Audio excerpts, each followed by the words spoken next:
Greetings, welcome back to Black Bear News, where everything is connected. Uh, Welcome, early chatters.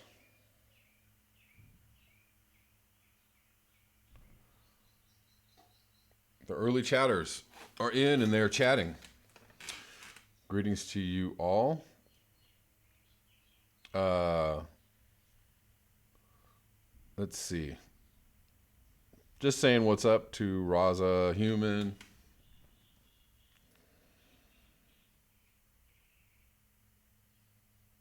Jody, Kuro.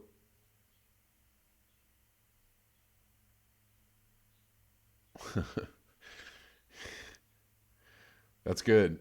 Human says, truth is a lie. What answer has no question? Kuro says, all of Human's comments read like fortune cookies.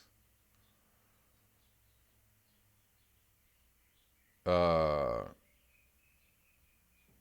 Many of them do. Uh, Always interesting chats, especially the early chats are always very interesting. Uh, let's see. Sorry, I don't know why I'm squinting so hard like I can't read this. Just relax.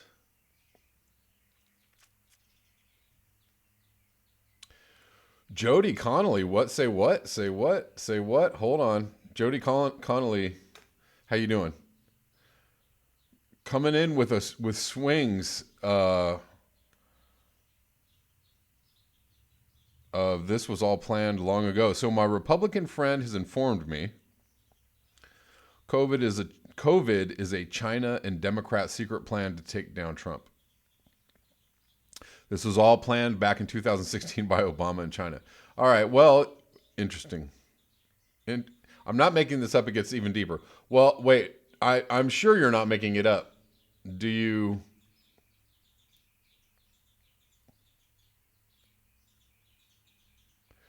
It's scary yet entertaining. Of course, he tells me he got COVID and still went running around, never went to the doctor. Definitely was a spreader. He said for 3 days he almost died because he couldn't breathe back in January. Oh, God, yeah. Well, so this is the downside of not taking the health threat seriously. Um, whatever we're talking about here and whatever anybody is talking about as far as how it started or why it started or where it came from or you know is it biological, is it zoonotic or is it man-made or all of that stuff is all very interesting, but at the very least take the health threat seriously. Okay. um, People, please, if if you're listening to me and if we're talking about a lot of things on this channel and we're talking about we're entertaining a lot of ideas, but don't entertain the idea of hurting yourself or hurting somebody else because you didn't take the health threat seriously. Just please, at least at the bare minimum, on a basic level, just do that. Okay.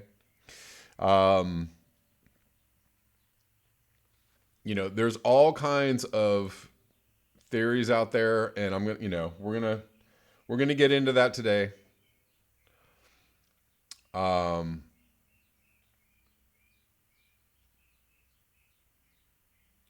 and the extremes on what people believe or in about what's going on can be all over the place on both, on all sides of the spectrum.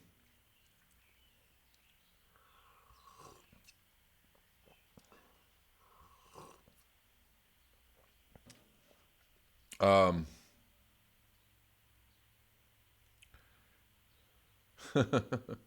Raza asks, Kuro, what are your real feelings about Nancy Pelosi? I think we already know all about that. Uh,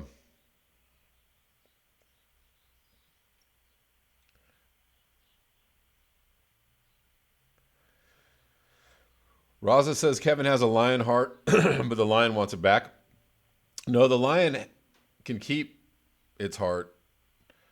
I'm not saying I have an actual lion heart. Um, I'm saying my heart is not unlike that of a lion. That's what I'm trying to say. Um,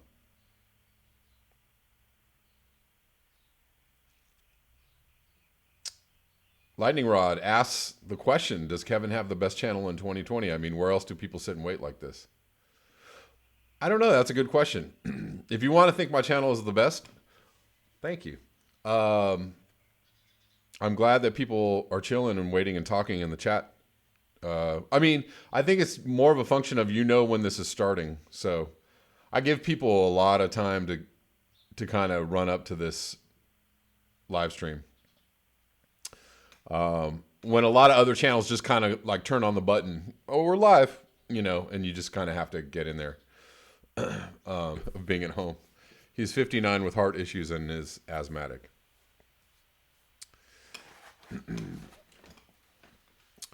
Geru, I'm sorry, I don't know if I'm messing up your name. Erla Thomas Dieter says the bear is my spirit animal. Yes, the bear is a wonderful spirit animal.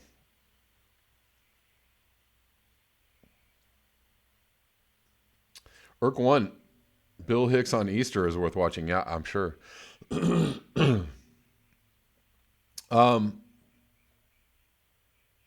So I gotta, hey, thanks, Kuro. Thank you for the super chat. Kuro says, I hope Nancy Pelosi gets COVID-19.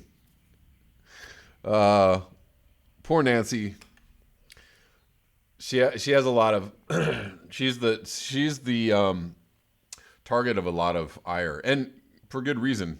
I don't like Nancy Pelosi either. I don't know if I hope that she gets COVID-19, but I hope that she gets the hell out of Congress. Whatever. I hope that she just takes a vacation.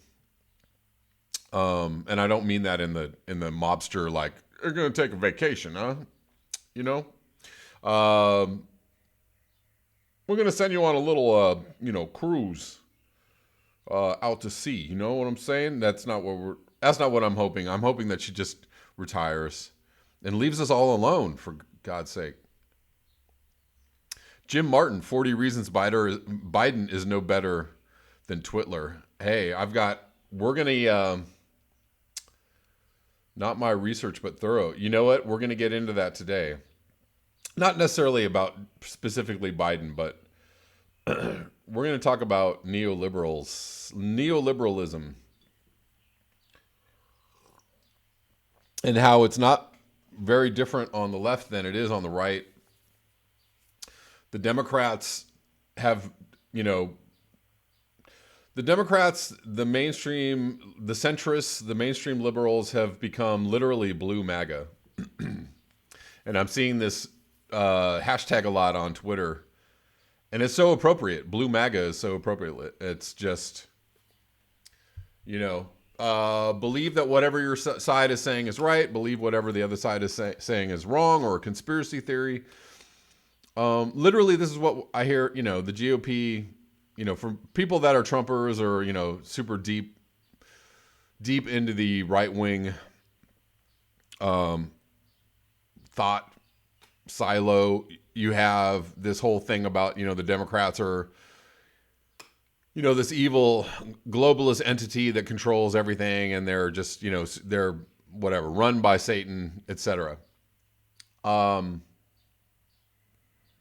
And it's kind of the same on the left as well, or for centrist Democrats. For liberals that just think, the GOP is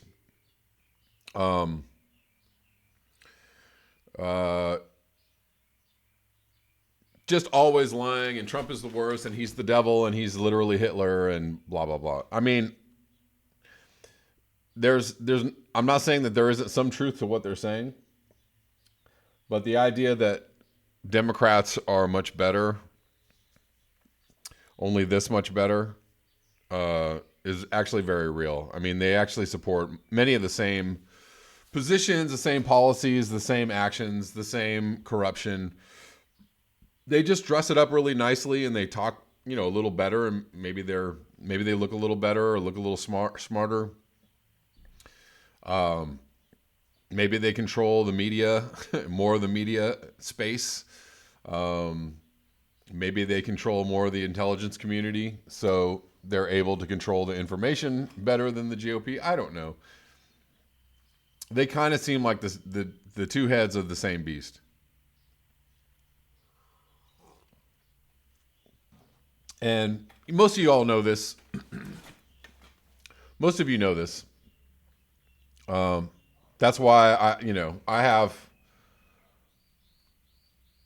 such great followers, and thank you all for being here and having open minds.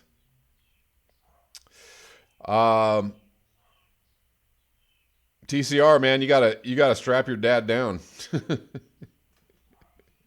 You gotta get him to stop. I understand though. I understand the situation totally. There was a time when my dad was driving, and he probably shouldn't have been driving, and it was very difficult to get him to stop driving.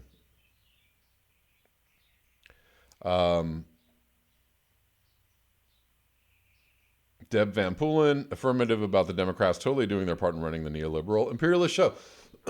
So speaking of the show, let's get on with it. Just covering, we're just going to cover some things. So here in California, the stay-at-home order, safer at home order, safer at home sounds so nice and pleasant, but except for the word order, which means stay your ass at home. It's safer. You're safer at home, and we're going to order you to stay there until May 15th. So that's a pretty good extension considering it's, it's about mid-April. So we have at least another month in California. A lot of other places are extending their stay-at-home orders. Although I saw that Texas was looking at lifting their lockdown order. The governor was saying we need to get back to business. So I don't know how that's going to go. I don't know if that's actually really going to happen. Of course, Trump said that he was talking about lifting a federal lockdown order. And he said, no, oh, wait, no, I didn't really mean that. So, anyways, also issues requirements on face coverings. So people are being, required to wear masks when they're out in public or doing what they got to do. Face coverings will be required in public countywide beginning at midnight on April 15th. So it's April 12th. So everybody getting their masks made or purchased or together, whatever they got to do. I don't know what this is going to do for this situation as far as the, go to the store and start hoarding up everything. It's actually seems to have eased up a little bit. The last few times I was at the store, things were starting to get a little bit normal, and I was like, oh, great, people have calmed down, and so you can actually just go to the store and go get some things that you need instead of like standing in line or getting up at 6 a.m. or whatever it is people were doing.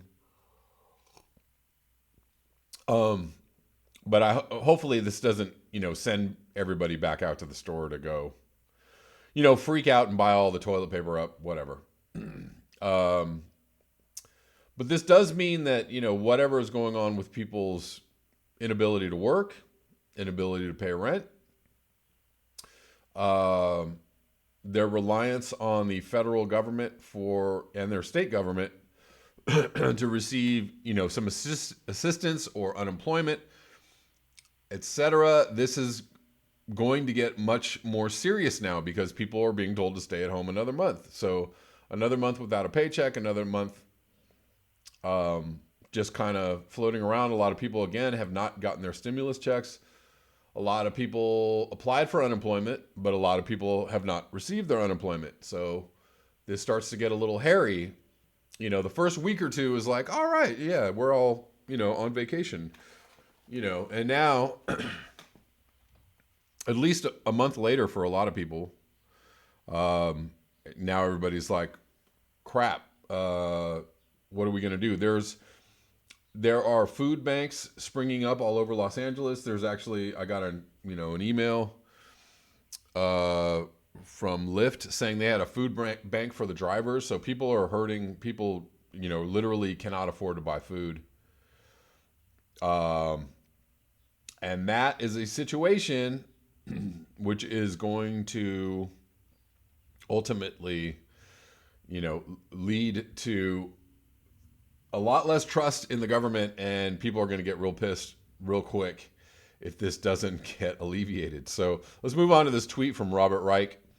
In the world's richest nation, food lines stretching for miles, mass graves, homeless sleeping in parking lots on socially distanced grids. Have you guys seen empty hotel rooms are just sitting there? Nurses without adequate protective gear, essential workers without paid sick leave, ventilator shortages. This is unacceptable. We are the world's richest nation, of course. And, how the federal government and how the Trump administration is handling it is not good and unacceptable on many levels. Another tweet. Canadians are now receiving $2,000 checks 2 to 3 days after applying. Bravo for Canadians in Canada. And due to an initial 3-week delay, are often receiving a second check a day or two later. Americans should be outraged by the Trump administration's mismanagement of the coronavirus crisis. I think a lot of people are outraged. Definitely. Definitely, they should be. I mean, I'm not going to show you the numbers, but we're, way past 500,000 cases, as opposed to many other countries. Even the two countries in, second and third place for hardest hit by the coronavirus are Spain and Italy, and they are about 200,000 cases. So we're not handling it well at all. The numbers don't lie. This is not going well for the U.S. And where this ends up is anybody's guess. Another tweet. So, again, you can be mad at the Trump administration, and I think rightfully so. The former head of the CDC told the New York Times up to 80% of the deaths in New York could have been averted if Andrew Cuomo and Bill de Blasio reacted sooner to COVID-19. Over 8,000 are now dead. Liberals cling to the fantasy it's all Trump's fault. This is also very true. New York is the epicenter of the COVID outbreak in the United States, and we have Democratic leaders in place there who completely fumbled the ball. So, this is, not just a Trump administration problem. Does this lessen the ridiculousness of how Trump is handling this? No, it does not. Trump is fucking up, but you also have, Andrew Cuomo fucking up, Bill de Blasio. I don't understand this whole, let's replace Biden with Cuomo thing. Cuomo is an absolute neoliberal asshole. Part of the reason why things are so bad in New York is because he oversaw the closing of many hospitals in the New York area. He also oversaw, and the same goes with Bill de Blasio. But Andrew Cuomo also saw slashes to Medicaid funding in New York. So basically carrying out a neoliberal, policy that hurts people, especially in this time of crisis. This is Andrew Cuomo. So, how is he any different than Trump? This asshole.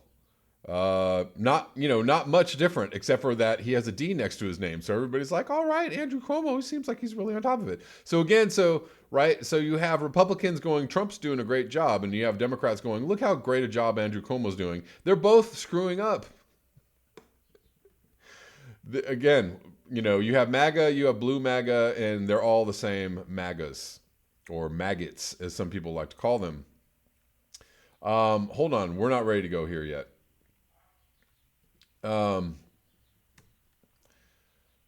This whole thing about, what's being exposed in these times is that there's not a lot of difference on both sides of the aisle about how badly we are about to get screwed. The screwing has already taken place. It's just there's a time. It's a time release screwing, right? Like if you take a pill and says screwed on the side, there's a time release for how badly you're actually going to be screwed. You're not going to feel that screwing right away. Rich Diana says, Kevin, relax. It's just the flu. I get that from a stable genius. Exactly. Deb Van Poolen, what good is outrage without action? We need to create our own local economies now. Cannot count on the feds for much except oppression. Austerity is on the way big time, as we have seen elsewhere. Deb Van Poolen, I totally agree with you. And let me address that. I wanted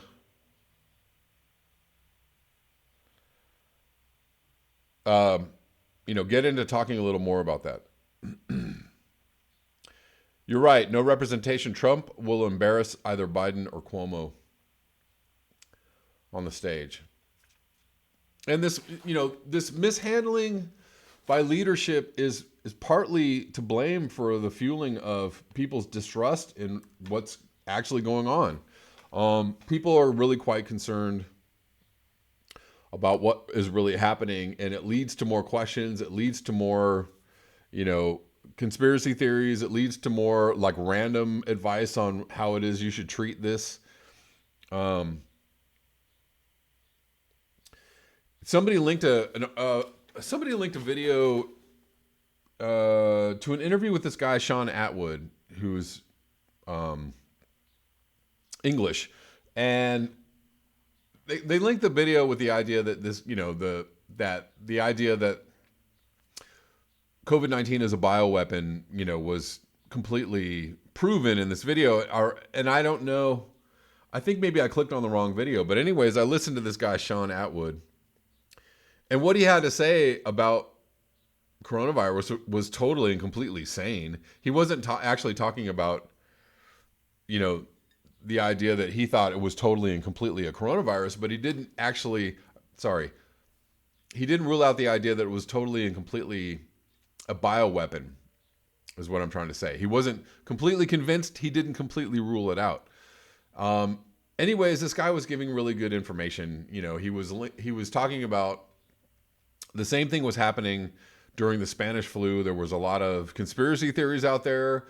A lot of people were afraid. There were a lot of crackpot cures for the Spanish flu. All the same things that we're seeing now. Of course, there's a lot of blame. Somebody's to blame for this. And of course, the people that are running the show are to blame for this. They're not doing a good job. But as let's just put this, let's focus out a little bit. Nobody is reacting to this in a good way. I mean, some places a little better than others, right? You could say that California reacted a little more quickly, a little more responsible than other states. Yes, that's true. Countries like South Korea, reacted very quickly. China, you say that China reacted quickly, but they actually sat on their hands for a really long time. So there's evidence that China was waiting, sitting around going, we see that there's this problem coming at us. And they allowed it to kind of get a little bit out of control before they really dropped the hammer and closed everything down. When they reacted very harshly. But it looks like across the board, nobody reacted in time. So, if you want to, pin this all on Trump, okay, but you got to actually widen the focus. You got to widen the scope of the blame to include the idea that nobody really saw this coming and nobody reacted quickly enough. Regardless of that weird thing that was put out by the intelligence agencies that they knew about this in November, that actually indicates that if they knew about it in November, there's a lot more going on that we should worry about other than Trump not reacting quickly enough. But Trump is not reacting quickly enough. Trump, screwing it up. A lot of people are screwing it up. Anyways, I just wanted to mention this one other thing. This guy, Sean Atwood, I'll link the video if you guys want to watch it. Completely rational and sane and sober information about coronavirus and his ideas about it. However, the thing that he said about it being a bioweapon was, again, completely sane, right? He said, I believe that it's 80%, 80%, I believe 80% that it's zoonotic, meaning he mostly believed that it was, just happened in the wild and humans got it and it was something that just went out of control. Completely, was a natural occurrence. He believes 20% that it was a bioweapon. So he's leaving a good amount of space for the idea that maybe this wasn't a natural event. But this is a totally sane way to look at this, right? You can carry two ideas in your mind at the same time. You can mostly believe, okay, hey, this is a real thing. This happened naturally, and we should all be taking precautions. This is what this guy is saying as well. Take your precautions. Don't put yourself at risk. Don't put other people at risk. But he's leaving a space for the understanding that this could be a biological weapon. And as I'm saying that, the dude says Whitney Webb. Again, I covered this the other day. Whitney Webb covering a very deep, dark hole around, she went way down the rabbit hole about the fact that bioweapons are an actual thing that the United States is developing, interested in, that it's very sloppy, the way they handle it. So there's a large possibility, larger than most people think, larger than zero is what I'm saying. Not 90%, but he's saying 20%. I'm about at the same place. I think there's a 20% possibility that this is a biological weapon or something that was mishandled or escaped on accident. And I think that's completely logical. That is a completely logical way to think about this. So whatever. Just a random aside.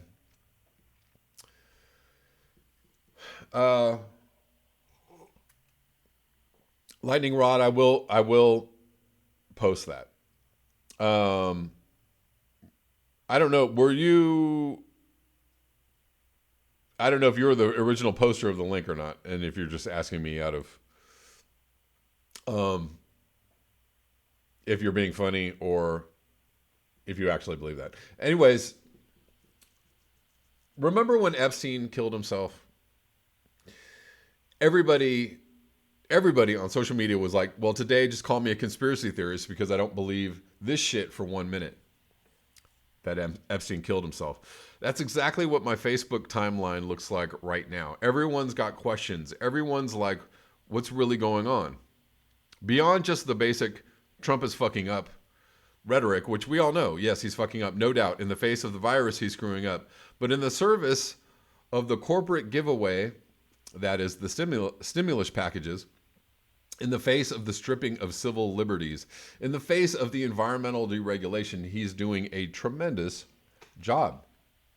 People are starting to catch on that behind the hype and the fear, there's a cliff that we are rapidly hurtling toward, and it may not have anything to do with the virus. It may be the day we're all kicked out of our homes instead of let out. It may be the day people can't afford food, already happening. There are already food banks going on in Los Angeles, and I'm sure other places where regular people who were working 3 weeks ago are forced to go to get food because they haven't seen a stimulus or an unemployment check. For now, most of my social media looks like people with some means or reserves waiting out the COVID and having Zoom meetings with friends for now. In a month, when and if some people don't qualify or have quickly burned through those stimulus checks, there are going to be some very bummed out, and by bummed out I mean angry, people having to deal with this. From the very beginning, many of my friends were very skeptical of this whole scenario. They were like, don't believe the hype. So it wasn't just governments that reacted slowly to this. It was people. Many people were like, what? No, this is bullshit. We have no choice but to believe the hype at the moment. Lockdowns have been extended in most countries, and in most states in the U.S., people are scared, and rightly so. I have friends. One just today describing going through being sick with the virus. And it doesn't sound fun, but the situation is exposing that A, there are many things wrong with our system. and B, many things wrong with the way we live. One is a judgment on things outside of ourselves, and one requires looking within. Actually, they both require looking within. Whatever the actuality of the current situation or the outcome, this is a great opportunity to never go back to our old ways, no matter the insistence of society or our immediate needs. This is a great opportunity to create new communities and modes of living. And who would have thought all you had to do was drop out? Stop doing what you were doing. How many times have I said this on this channel when talking about climate change? I read a great FB post by someone who was suffering through the virus. She was also extremely climate aware, and she called herself a stoptivist. The opposite of activist, right? She was just stopping being a part of society as we know it. She was already doing this before the virus took hold. She was like, yeah, I'm just not going to do whatever everybody else is doing. Stopping being a part of society as we know it or expect others to engage in it. She was ahead of the curve, and it takes courage and the willingness to withstand ridicule or judgment. Just stop engaging the way everyone wants you to. But eventually, you have to do something to keep living. And how we begin again is probably the most important thing we can think about at this moment. How do we begin again? And politically, how do we begin again? And I think this is probably one of the most important questions we have to ask too. Politically, how do we begin again? You know, you cannot escape politics. For anybody who's like, I'm sick of politics, or I don't want to talk about politics, or screw politics, you cannot escape politics. A protest in the street is politics. Even, dropping out is politics. On many levels, if you're dropping out, for a reason or making a statement with your dropping out, even dropping out, you're allowing other people to continue to make decisions for you. The people that run things continue to make decisions for you. So dropping out or protesting, activist or stoptivist, they're all the same. They're all political. So you have to, you have to get engaged on some level. You have to be aware on many levels. And you cannot ignore the major problems coming our way. You can try, but eventually you're going to be grabbed and you're going to be shaken awake. Whether it's climate change, whether it's the virus, whether it's martial law, whether it's hunger, whether it's being homeless, you're going to be shaken the fuck awake. You cannot ignore what is going on. You cannot ignore the political implications of what's going on.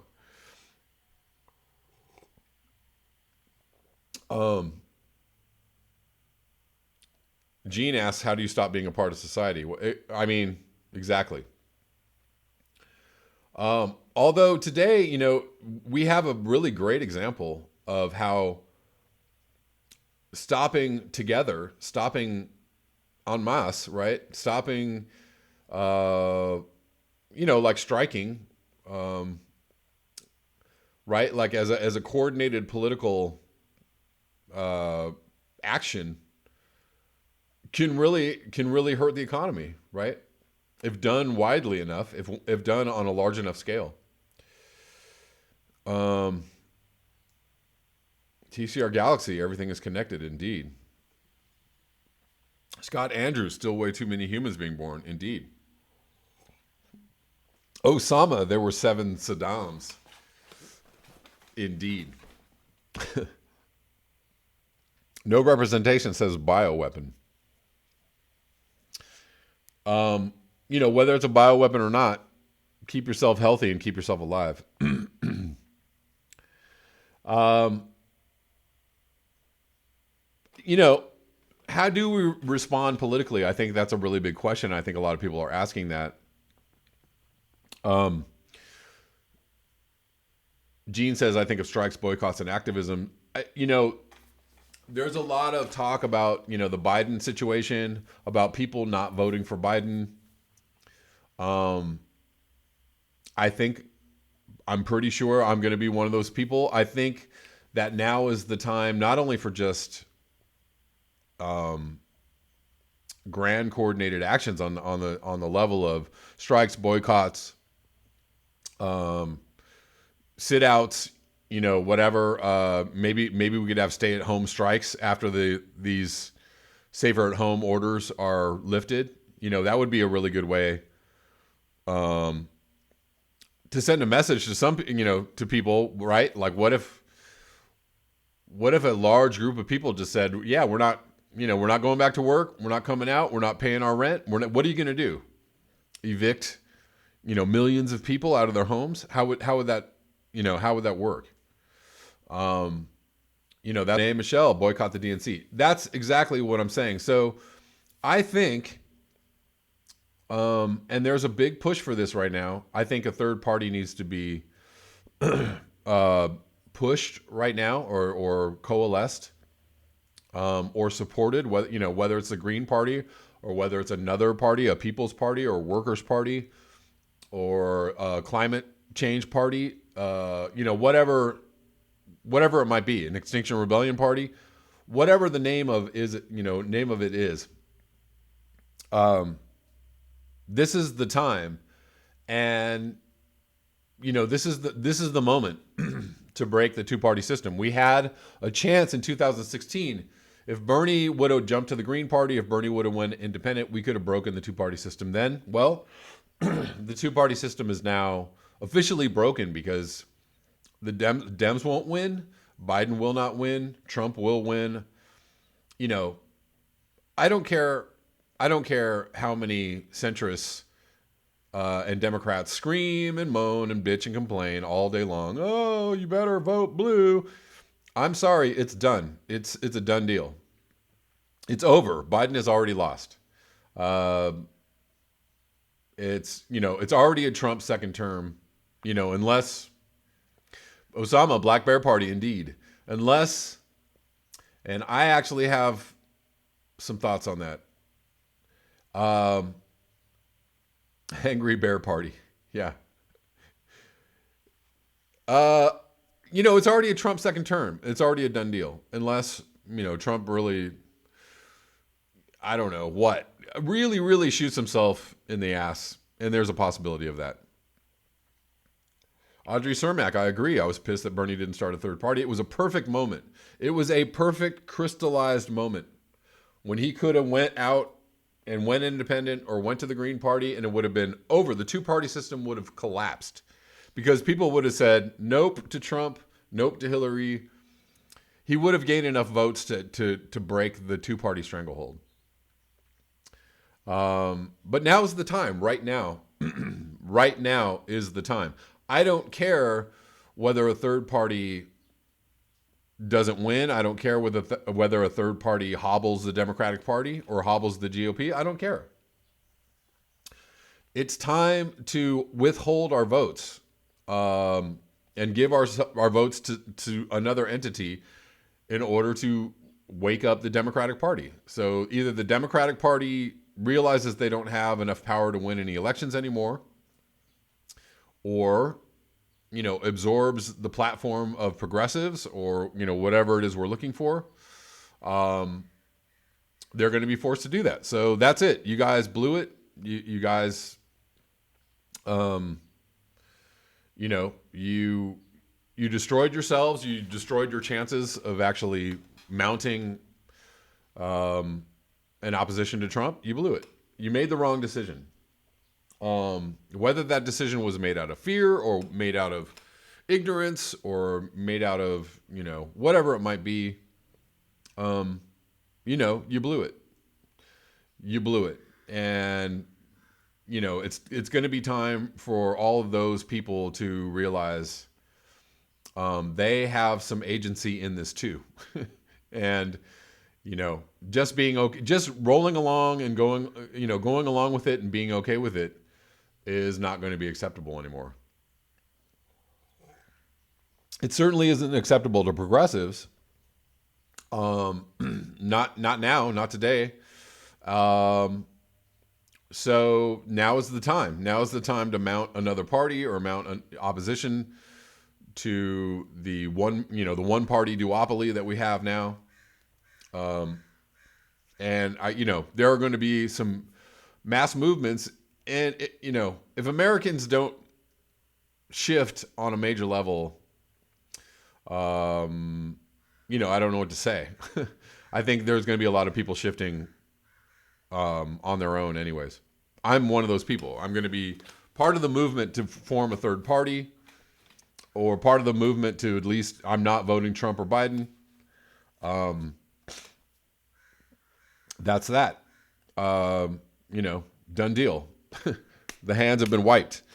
I didn't vote. I voted for Jill Stein in the last election. I don't know if I'll vote green this year. I don't know. I don't know what I'm going to do. But, notice has been served to the centrists, and notice has been served to the blue no matter who's. Sorry, you lost. You just lost. You just lost. You should have been more vocal. You should have done, you should have stopped watching CNN. You should have read up a little more. You should have not voted out of fear. I don't, you can go blame Bernie or blame progressives or blame Bernie bros or blame Trump or blame blah, blah, blah. You can go ahead and go out and blame people all day long. You're going to blame people, you're going to just sit around and nobody cares. Nobody cares. Nobody cares what you have to say. A garden party. I like it, Sean. I love it. Party garden. Love it. That's good. Robin Hood party. I like it. Kale party. All of these are great ideas. So let's get into some more things, guys. Sorry, we're running out of time. This is suddenly going very long. Somebody asked me about Spygate. So I'm going to read this article, or read through some of this article for you.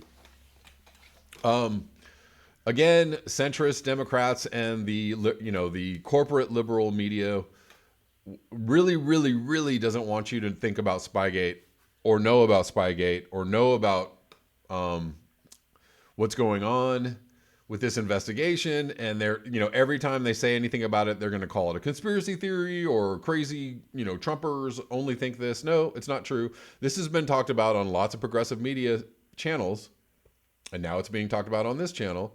This is a real thing. This is not a conspiracy theory. Other channels, Jimmy Dore and other channels, have talked about FISA abuses, and they are a very real thing. They are not a conspiracy theory. So, Barr on Durham investigation. Evidence shows that we're not dealing with just mistakes or sloppiness. This is about Spygate. This is from 2 days ago. U.S. Attorney General, let me let you guys see this. U.S. Attorney General William Barr implied in an interview Thursday that U.S. Attorney John Durham is prepared to prosecute former intelligence community officials if evidence shows they illegally surveilled the 2016 Trump campaign over allegations of collusion with Russia.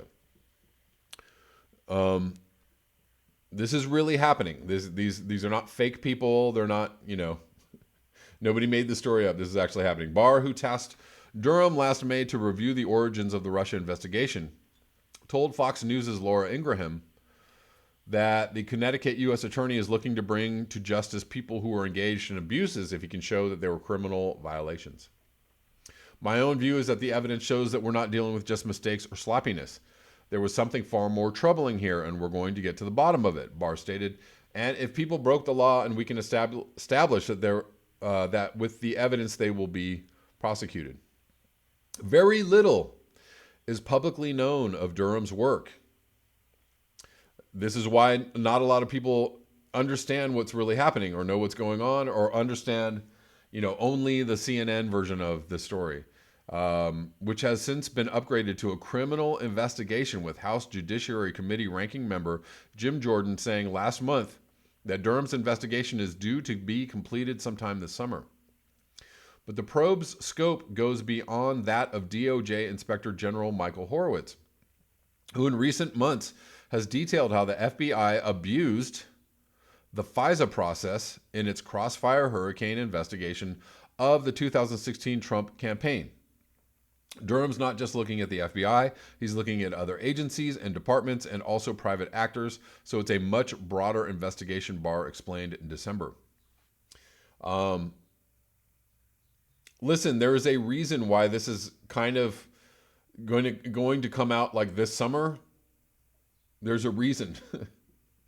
This is pretty much like the Trump administration is uh, going to bust all this out, sometime this summer or in the fall, and basically smear uh, the Obama administration and everything that's been happening with the intelligence community in league with the Democrats. Like, so this is not going to be a good look for the Democrats, is all I'm saying. Let me see. Horowitz later clarified his office did not conclude the FBI was unaffected by political bias. Did not conclude because of lack of evidence to the contrary. Last week, Horowitz released an update of his ongoing audit into the FBI's transparency protocols, which showed that 29 FISA applications reviewed from 2014 to 2019 all included apparent errors or inadequately supported facts. Durham has spoken to Italian and Australian officials over contacts between former Trump campaign foreign policy advisor George Papadopoulos and Maltese academic and alleged Russian asset Joseph Mifsud, who offered to connect Papadopoulos to Russians in possession of thousands of emails containing damaging information about then candidate Hillary Clinton. While Horowitz found that the FBI's investigation was sufficiently predicated based on a May 2016 memo from former Australian diplomat Alexander Downer, which relayed Papadopoulos' claim that Russian intelligence had damaging information about Clinton ahead of the election, Downer has said publicly that Papadopoulos made no suggestion that there was collusion between Donald Trump or Donald Trump's campaign and the Russians. A transcript released this week shows Papadopoulos in an October 2016 conversation with a confidential FBI source calling it bullshit that Russia had hacked the Democratic National Committee to assist the Trump campaign. Durham is also reportedly scrutinizing a 2017 intelligence community assessment that detailed Russian interference in the 2016 election and stated that Vladimir Putin ordered an influence campaign that aspired to help Trump and discredit Clinton. Durham has met multiple times with former National Security Agency Director. This is kind of key right here, Michael Rogers. He was a former NSA director whose agency broke from the FBI and the CIA's high confidence in the assessment to report moderate confidence and was the lone exception, as former CIA Director John Brennan testified in May 2017. Meaning they didn't think that there was a connection. Meaning Russiagate. No Russiagate connection. They go, on and on. So, yeah. Will this ever see the light of day? Will this conclude that that they illegally spied on the Trump administration, or and the Obama administration was behind this? Will they bring this to light? Will it actually lead to convictions or to a trial? I don't know.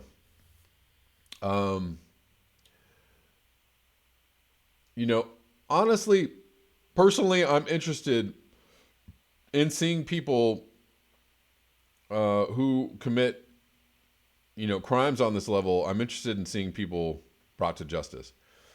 And that, that includes, whatever Trump is doing. That includes whatever Hillary Clinton was doing. That includes whatever Obama was doing. That includes whatever Bush was doing. I would like, me personally, I want to see people held responsible for the corruption and the crimes that they are responsible for. All of them, on both sides. So Osama says history books will remark on the total lack of ethics and morality of the Republican regime. They lie and dance dressed in grass skirts of the Constitution they shredded, and the Democrats helped. Of course they did.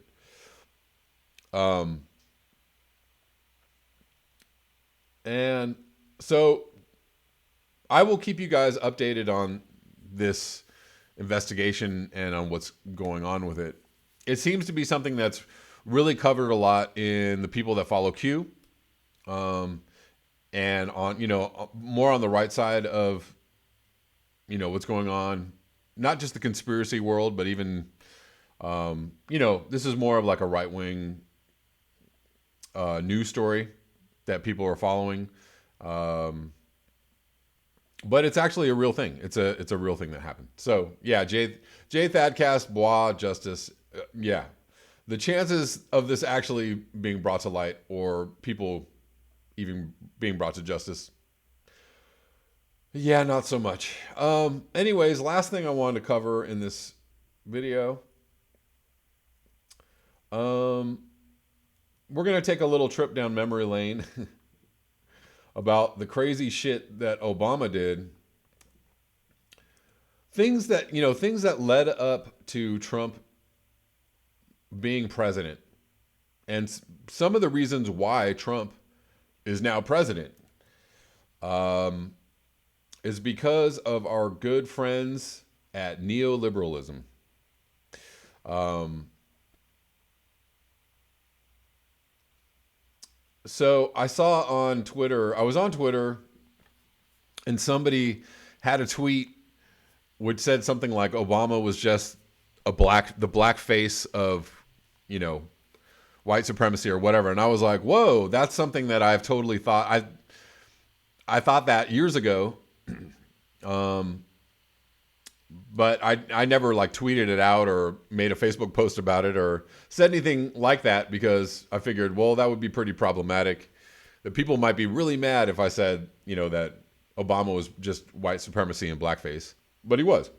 So somebody made that tweet on Twitter, and everybody was like, "Whoa, hey, you're gonna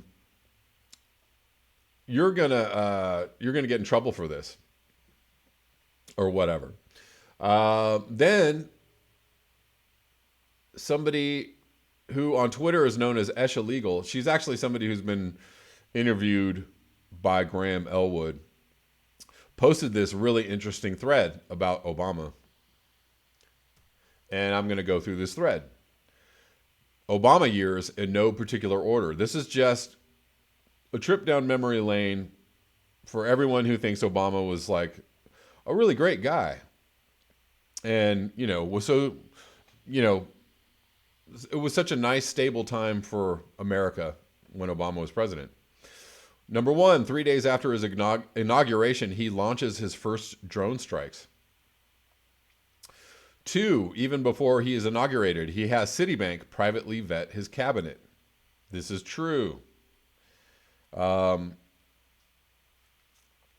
bailing out Wall Street, but not people whose homes were foreclosed upon. True. If you are a fan of Graham Elwood and if you ever watch his show, he lost his home during the Obama administration. They carried forward, some of the programs that Bush, implemented right before he left office. But anyways, they had these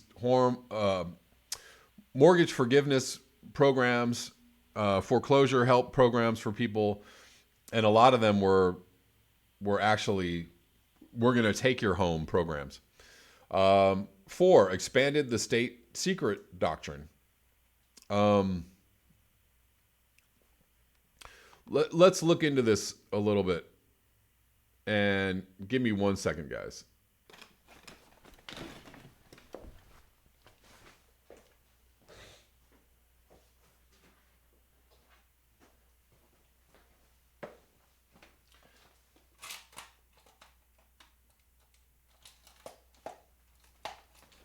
Sorry, I didn't know this was going to be such a long video, but here we are. Obama's unprecedented use of state secrets to defend religious profiling. Let me see. He vowed to end Bush's use of state secrets privilege to block civil rights lawsuits. Instead, he's taken it to new levels.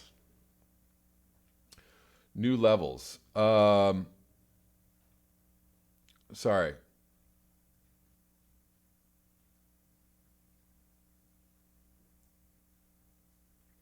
It permits the government to block discovery in a lawsuit of any information that, if disclosed, could adversely affect national security or foreign relations.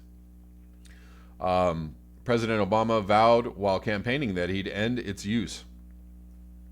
Instead, his administration has not only continued invoking it, but has done so in a previously unprecedented way in order to protect legally questionable surveillance of Muslim Americans. And this actually ended up affecting other people as well, Black Lives Matter, etc. Anyways, just quickly wanted to get back to this. 5, maintained and continued Bush's rendition policy. 6, escalates the war in Afghanistan.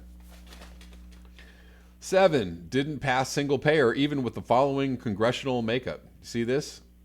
Nah. Lots of Democrats. So many Democrats. Yeah, could have totally done so much more for Americans, but decided, nah, we're just going to give you this right-wing healthcare plan. This GOP think tank healthcare plan. We're going to give everybody healthcare, but we're going to insist that they pay for it. Thank you. Thank you so much. 8, legitimized the coup in Honduras. 9, lobbied to lower the minimum wage in Haiti to 30 cents an hour. 10, started droning in Pakistan. 11, coup in Ukraine. Guys, remember this. Remember this. Also remember, Biden bragging about quid pro quo, strong arming the Ukraine to get them to fire a prosecutor over aid money. But that's totally fine. That's totally fine. No, what he did was fine. 12, make Bush's tax cuts permanent. Also remember the makeup of the Congress when he did that. So he, could have rolled those back, said nah. 13, thought police brutality was police acting stupidly. 14, granted immunity to torturers. He didn't want to take up any of Bush's war crimes and look into that or prosecute. No. We're just going to move on.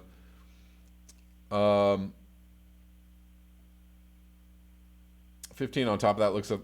On 16th of April 2009, Obama took the first step in formalizing the full-scale immunity he intended to bestow on all government officials involved, even in the most heinous and lethal torture. On that date, he decreed absolute immunity for any official involved in torture, provided that it comported with the permission slips produced by the Bush Department of Justice lawyers, which authorized certain techniques. This is a time for reflection, not retribution. Okay. So, we're gonna just let you go. Ended habeas corpus. So,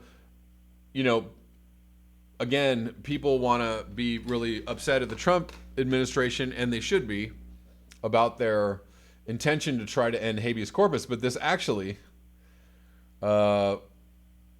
started under Obama, and a lot of people don't know this. He set the framework for what Trump is doing now. He basically laid the legal framework to make it much easier for the next president, aka Donald Trump, to do much worse things. Excellent addendum to the Bush era tax cuts. Let me see. I don't know what this is. We'll look at this. Robert Gibbs says left-wing critics of Obama ought to be drug tested. Again, calling them crazy. Again, conspiracy theorists. That's how you deal with your opponents. You call them conspiracy theorists or crazy. In these days and times, you call them Russian bots or, Trumpers. You call them, what else do you get called? I don't know. NSA spying, he totally ramped that up. That was fine. Unprecedented crackdown on whistleblowers. He prosecuted more whistleblowers under his administration than any president before. See John Kurokow. Holder determined that some banks are too big to jail. Of course, you can't hold any of these people accountable or prosecute them. The really bizarre gun smuggling scheme. You know what? This is a whole other thing for another video, guys. So we'll bookmark that. That's a fun one. Remember the time when Obama signed the executive order banning Syrian and Iranian immigrants? So before there was a travel ban, before there was a Trump bad travel ban, there was an Obama travel ban, and everybody was like, huh? What? Obama's so fucking cool. Fuck, bro. He had fucking Ludacris over to the White House, bro. Obama repeatedly reauthorized militarizing the police. White House to reauthorize military equipment for police. 24, deporting children to send a message to their parents. He also deported more people than any other administration until late in the Trump administration, I believe. I don't even know if Trump has passed him or not. Turning Libya from Africa's most prosperous nation to the ISIS hellhole it is today. 26 drone strikes in Somalia. Guys, this goes on and on and on. He was wonderful. 27, the Nobel Peace Prize winner in history to bomb another Nobel Peace Prize winner. Why did he build a drone base in Niger? Why did we build a drone base in Cameroon? Why were we building a drone base in the Seychelles? Why were we building a drone base in Chad? Djibouti. The U.S. just agreed to give Israel $38 billion in military aid because, yeah. Failed to reinstate Glass-Steagall. Syria. So he got us into Syria. I didn't really actually mean to go there. I'm sorry. 36, his drone strike program that killed 90% innocent people. Etc., etc., etc., etc. It goes on and on. What was there was one that was really good that I missed here. I'm about to sign off, guys, but I just wanted to. Oh, I'm missing this. Oh, it's down here. It's down here.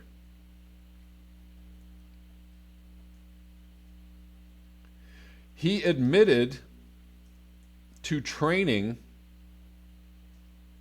ISIL. So there's a lot of people that believe that ISIS was actually trained and run by the United States, and Obama actually admitted this on stage. And there is a clip somewhere here.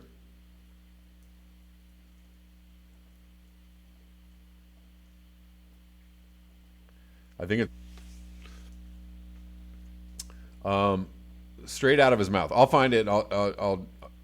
I lost it. It was in another tweet. Anyways,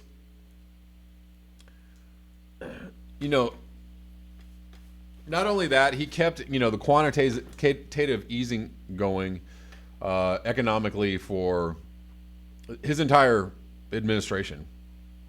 So the recovery, quote unquote, was a very, very shaky recovery. A lot of people. Actually, my ex-wife lost her job like years after the recession. So, you know, there was fallout from the recession. You know, not just the couple years after it, but for years and years after the recession, there was serious economic fallout for Americans, and not much of a recovery. And so, if you're wondering why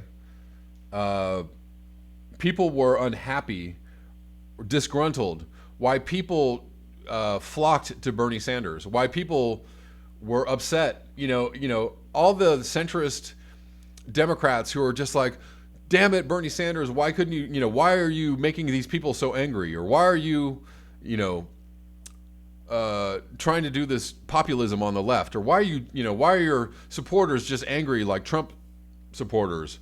Why are you, you know, why are you so upset?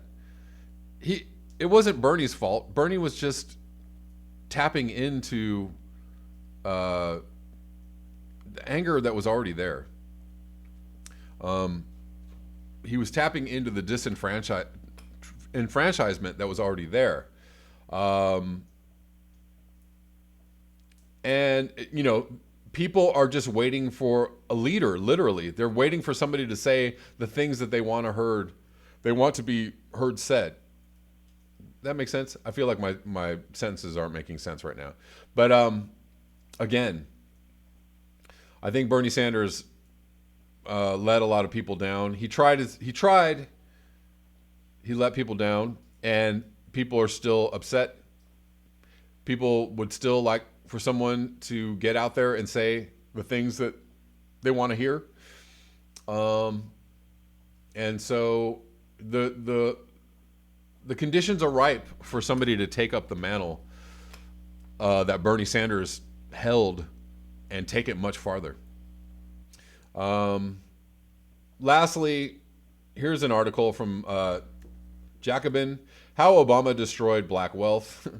There were a lot for all the love that Obama received. There were a lot of people in the black community who felt that he wasn't the person that he said he was, or that he wasn't a person that was there for black people. The Obama presidency was a disaster for middle-class wealth in the United States. All middle-class wealth. Between 2007 and 2016, the average wealth of the bottom 99% dropped by $4,500. Over the same period, the average wealth of the top 1% rose by 4.9 million. That's a lot.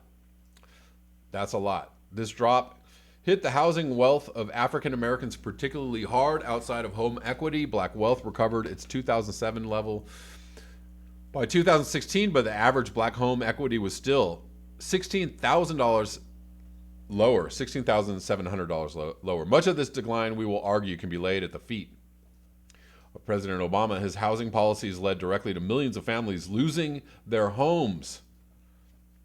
Why were people so angry? Where are all these angry people coming from? Where are these angry Bernie bros coming from?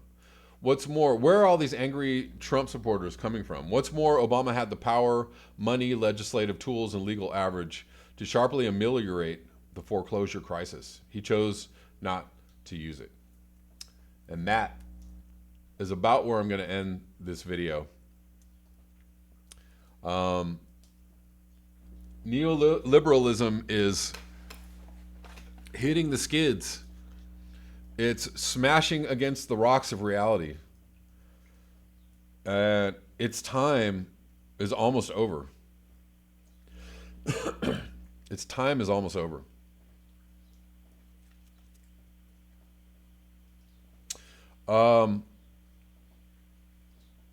Roz and Remen, they should lower the age limit for AOC. Well, yeah, I don't know about AOC. I know that the Hill reported that she voted against the bill, and that's looking like that actually was a lie. So, don't think so. We'll see where AOC actually ends up as far as being an authentic politician or not, or somebody that you can actually put your faith in.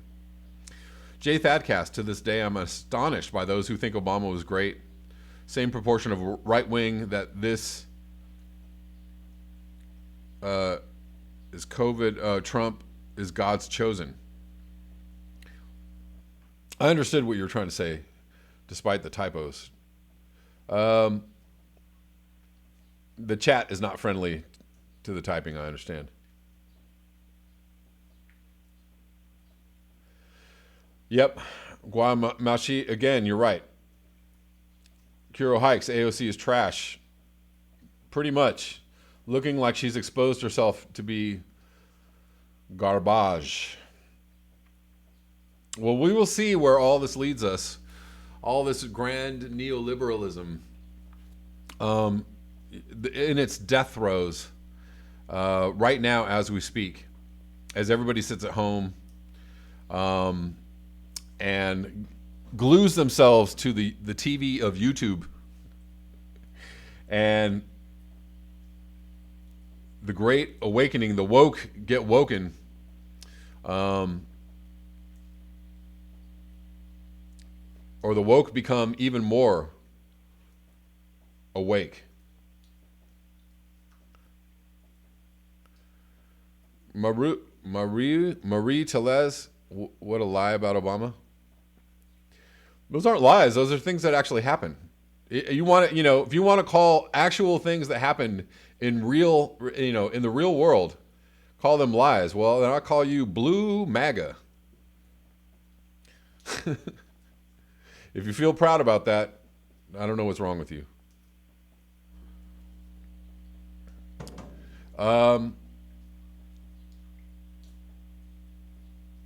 Oceanic Estate, AOC corporate insider. Yeah, she's starting to. Exactly, the dude. AOC is not interested in going back to waitressing.